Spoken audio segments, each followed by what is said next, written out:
Good morning, good afternoon, good evening. Welcome back to the channel where we talk about economics and crypto and lots of other fun things. To start this video, we have a what if Wall Street psychology cheat sheet. I've seen this floating around X. And, all right, do I believe this? I could see this playing itself out. This is not at all a wholesale endorsement of the chart that is in front of us. But all right, if you were to, there's a couple things that I've shared that would kind of align with this thesis playing itself out. I mean, first of all, I would say April was very much not quite a hope month. As April progressed, a hope month. There was a lot of, I would say, maybe we were even on April 7th at the bottom, and April 7th, kind of like a depression type period, but then we closed the month very well, and maybe we're in hope. May kind of feeling like there's something to this, maybe in June and July. The reason why I'm even talking about this is, a video that I made recently. I laid out, given the DXY and Bitcoin's inverse delayed correlation, that would give us a peak for Bitcoin on July 5th of this year. And so is this how it's going to play itself out? I'm not entirely married to this idea that we have to peak in November at the end of 2025. And I really think that would be a scenario of pain for Bitcoin to do the exact opposite and the crypto market to do the exact opposite of what everyone else is thinking. So whatever comes in July, honestly, it may just be that this is a local top. I absolutely do not believe that what comes over this next month or whatever the peak is for Bitcoin, whether it was already 112 or whether we're going beyond that, I don't think that that's the peak for this cycle between the 2024 and 2028 halvings. I think it's going to be much closer to the 2028 halving that we would have the peak for this cycle with Bitcoin well beyond $112,000. So whatever this is, I'm not saying it's over until 2028. By no means am I saying that, but just interesting. Seems to align with short-term what I could see potentially playing itself out. Here's another thing from Decode. I've talked about this oscillator chart. This is something that he's built, and I've really liked some of his stuff that he's posted here. So from Decode, my estimate for the Bitcoin cycle peak is minimum Q4 2025, but more likely 2026. That doesn't mean we can't have some wild swings in the meantime, but the adoption cycle is very strong, and I think the larger trend will remain pointing higher for longer. And so what do we see on this chart? You can see really intense periods of excitement and where we've been in terms of that. And you can see the last time that we really reached the intensity of this oscillator was in the spring peak, the second quarter peak of 2021, and not the fourth quarter peak of 2021. I've been making that argument that in 2021, the true peak was that second quarter peak. We haven't gotten anywhere near there in terms of lots of macro trends that Decode is paying attention to. And this very much aligns with my monetary policy hypothesis that conditions are not yet where they should be for a massive blow off top. This very much, if he's being honest here, the idea we're running out of time. If this is going to peak at the end of 2025, we are running out of time. And so that's why he is saying more likely 2026. I could see it being late 2026, or I could see it being 2027. So this aligns very well with just a general feel of where we are in the market right now, that we're not ready for massive euphoria for a big blow off top for alt season. And that's actually very good news, in my opinion. Now, there will be, like Decode says here, there can and will be wild swings along the way, but we still have some time. So, moving on, Dark Frost, monitoring Bitcoin inflows from long-term holders is important. This category of investors represents a significant selling force capable of triggering major shocks in the market. The 30-day average of long-term inflows to exchanges remains at very low levels, currently below the 1% threshold. This is a highly promising signal for the short term, but one that needs to be continuously monitored. You can see where we are right now. It's similar-ish, kind of similar to either bear market bottom levels, believe it or not, or levels preceding euphoria. I mean, worst case scenario, I suppose, would be this long stretch in 2018 where we basically just hung around $6,000 for a while. We still had quite a while, 6-7 months of just flatlining before dumping. And so otherwise, every other time that we've seen this kind of long-term holder lack of taking profit scenario, it's been a good time to be a Bitcoin holder. So, all right, moving on. A chart that might only interest me, but I could definitely see how this would play itself out. So strategy, if Bitcoin is the way, MicroStrategy will own $70 trillion of Bitcoin in 20 years, making it by far the most valuable company in the history of the world. Is it that simple? I don't know, man. I don't know. I wouldn't be surprised. I mean, maybe there's a point when they'd have to liquidate their assets and then Bitcoin to the moon. But let's see.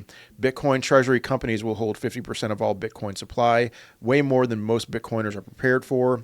Thread on why and a personal announcement. But let's look at this chart here. So here's how much treasury companies hold right now. We have MicroStrategy owning 91% of that, of the supply of treasury companies. And then you can see some other companies, but for the most part, it is MicroStrategy leading the way. The estimate is that there's going to be 50% in treasury companies, which I could definitely see. And we have, of that 50%, MicroStrategy potentially, oh my goodness, holding 25% of the entire Bitcoin supply. Are you serious? And then others holding another 25%. And then, distributed among other locations. Will that be the case? And would that be a $140 trillion market cap in Bitcoin by 2025? It is currently, Bitcoin's market cap is $2 trillion. And so does Bitcoin have a 70x in it between now and 2045? That would be a $7 million Bitcoin. Yeah, I could see it. I could see Bitcoin at $7 million in 2045. If that's the case, it is the best asset you could buy. Sure, there's other things that would do a 70x more than that, but as far as reliability is concerned, we still have a long way to go. Let's see what else we have in this thread. Bitcoin is 0.2% of global wealth. To set the stage, there's 1,000 trillion of asset value in the world, aka 1 quadrillion. Saylor's perspective is half of all capital is simply looking for the best store of value. Bitcoin is the best store of value asset. Store of value capital will osmotically flow towards Bitcoin, I guess, and unless the quantum computers get us. Because of this, Saylor expects Bitcoin to grow to 280 trillion by 2045. Bitcoin would then be 7% of global asset value. This would mean $13 million. Forgive me, I was wrong about that. $13 million Bitcoin. Saylor published his expectations for how Bitcoin gets bid up to these prices. How are his expectations tracking so far? I don't know. Let's see, Bitcoin price annual growth rate. So at some point, it would settle down at an annual growth rate of 20%. That's still phenomenal. Over the last 2 years, an exodus from fiat assets, bonds, and money has already begun. Hard money assets, Bitcoin and gold, are where the things are shifting. Saylor is right so far. Okay, so 2023 to 2025 changes in line with Saylor's expected changes. You can see his prediction, Bitcoin 29% CAGR, relative to total 122%, but currently 120% CAGR relative to total 114%. Okay, moving on. There's 318 trillion of capital in bonds looking for greener pastures. Ooh, we've talked about on this channel the bond market, and the bond market is not looking good right now. And Japan, the United States, we are stuck between a rock and a hard place. And so where do people flee? Will it be Bitcoin? Will it be Bitcoin? We will see. Saylor has already figured this out. He remade strategy as a capital pump to accelerate the flow of capital from bonds to Bitcoin.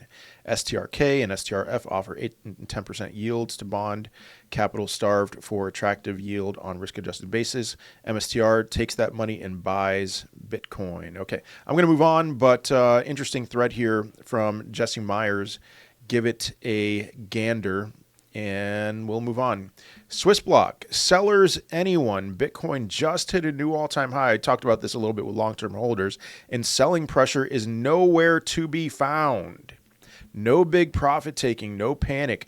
Bitcoin may have more room to run. So we see here Bitcoin's net realized profit loss. Just compare now to December.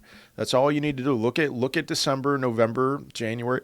Look at that in comparison to now. Very significant selling pressure from long-term holders taking profits and from short-term holders. And then in comparison now, I mean, it's very low in March and April, obviously, because the price was going down.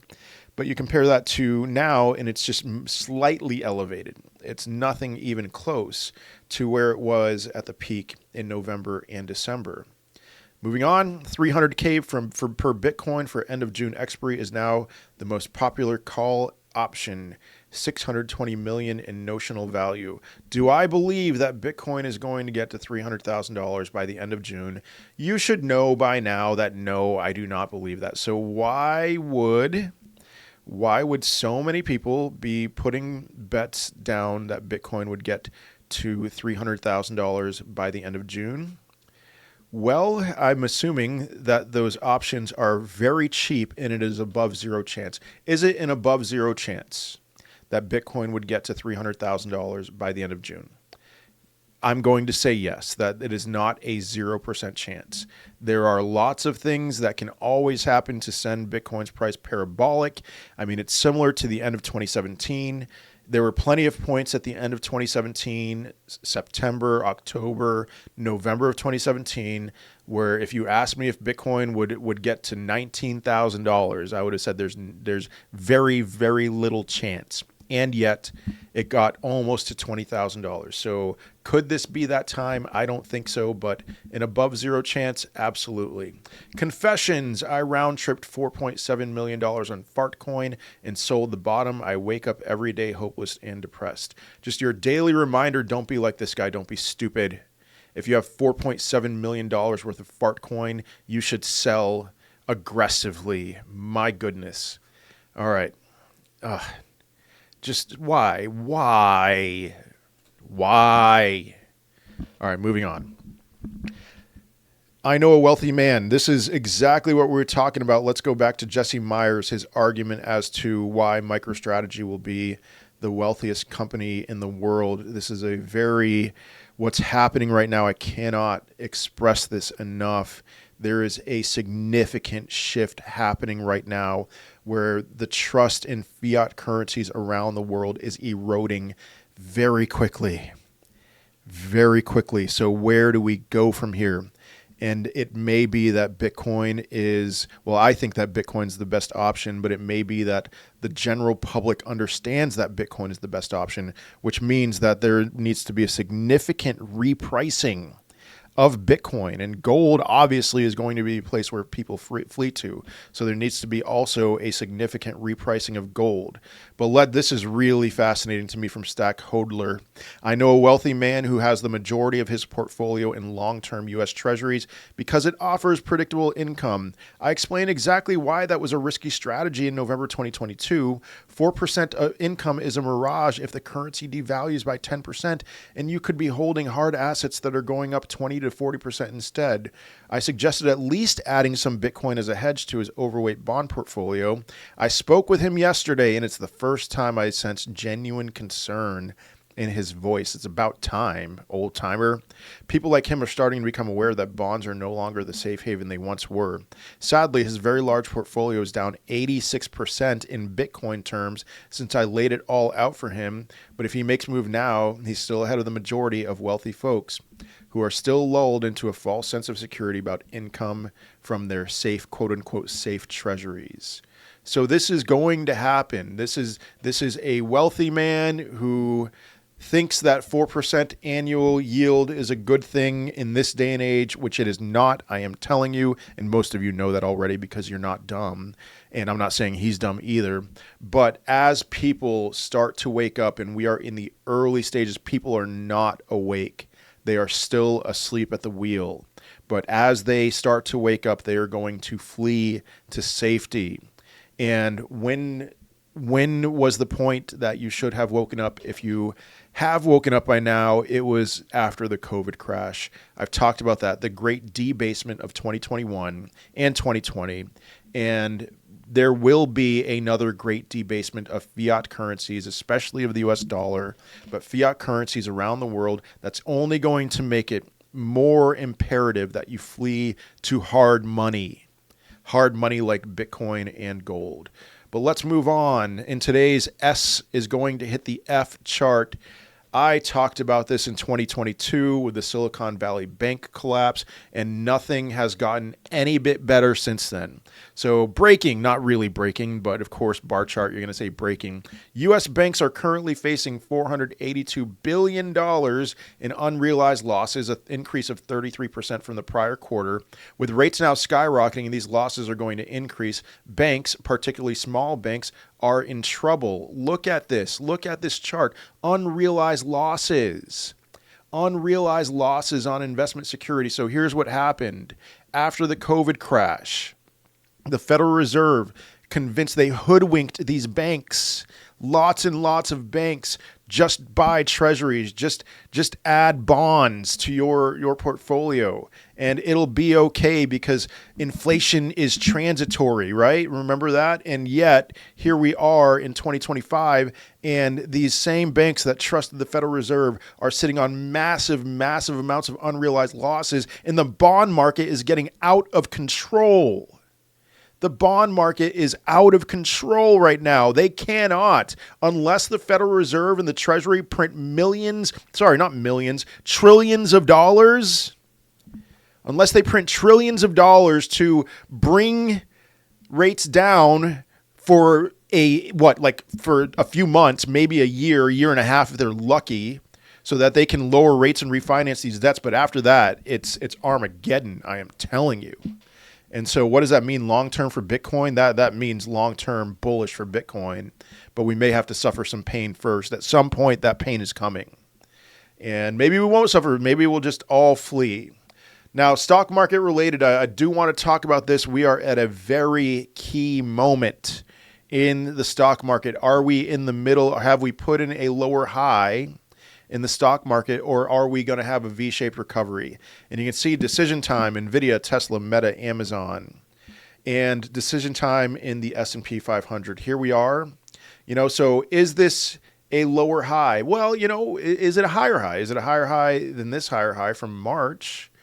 Look at where we're right at the 200-day moving average, right there. Wouldn't it be fantastic if we held the 200-day moving average? Now, the NASDAQ is in a little bit better of a position. Let me pull up the NASDAQ here. It broke through the 200-day moving average, still a little bit higher than the 200-day. Let me check out the Russell real quick. Russell's not even close because small cap stocks are lame. But then the Dow Jones, the Dow Jones, okay, the Dow Jones actually did break through the 200. I didn't realize it did. Okay. So, but it's now below the 200-day. So where do we go from here?